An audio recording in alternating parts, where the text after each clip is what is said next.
Hi friends, அஸ்ஸலாமு அலைக்கும். இன்றைக்கி என்ன செய்ய போகிறோம்னா, இன்றைக்கி வந்து க்ரீன் சிக்கன் செய்ய போகிறோம். வாங்க பார்க்கலாம். அதுக்கு தேவையான பொருள்: மல்லி, புதினா, அரை ஸ்பூன் மிளகு, அரை ஸ்பூன் ஜீரகம், பச்சை மிளகா 2 போட்டிருக்கேன், இஞ்சி பூண்டு பேஸ்ட் போட்டுங்க,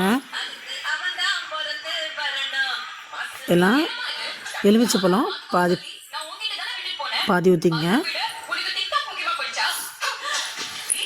சிக்கன் கழுவி எடுத்து வச்சுருக்கேன். அதில் வந்து 2 டேபிள் ஸ்பூன் தயிர் ஊற்றிங்க.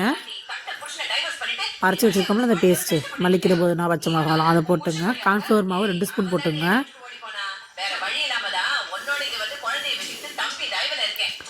இதில் கரம் மசாலா 1/2 ஸ்பூன், மிளகாத்தூள் 1 ஸ்பூன், மஞ்சள்தூள், 65 மசாலா தூள் போட்டிருக்கேன். மசாலா எல்லாம் போட்டு நல்லா மிக்ஸ் பண்ணுங்கள். உப்பெல்லாம் போட்டு வச்சுங்க. போட்டு வச்சு நல்லா எண்ணெய் நிறையா ஊற்றி நல்லா எண்ணெய் சூடாக போட்டு எடுத்து சாப்பிட்டு பாருங்கள். சூப்பராக இருக்கும். இந்த வீடியோ பிடிச்சிருந்தா லைக் பண்ணுங்கள், கமெண்ட் பண்ணுங்கள், ஷேர் பண்ணுங்கள், மறக்காமல் சப்ஸ்கிரைப் பண்ணுங்கள். அஸ்ஸலாமு அலைக்கும்.